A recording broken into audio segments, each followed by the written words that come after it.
Principal district and sessions judge court public prosecutor పీపీగా TDP రాష్ట్ర legal cell ఉపాధ్యక్షుడు మాజీ కార్పొరేటర్ రాచపల్లి ప్రసాద్ నియమితులయ్యారు.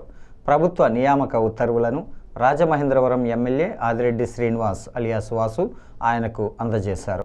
రాచపల్లి ప్రసాద్ గతంలో ఎస్సీ సెల్ జిల్లా ప్రెసిడెంట్, లీగల్ సెల్ జిల్లా ప్రెసిడెంట్, కార్పొరేటర్ ఫ్లోర్ లీడర్గా కూడా బాధ్యతలు నిర్వర్తించారు. ప్రస్తుతం ఆయన లీగల్ సెల్ రాష్ట్ర ఉపాధ్యక్షుడిగా ఉన్నారు.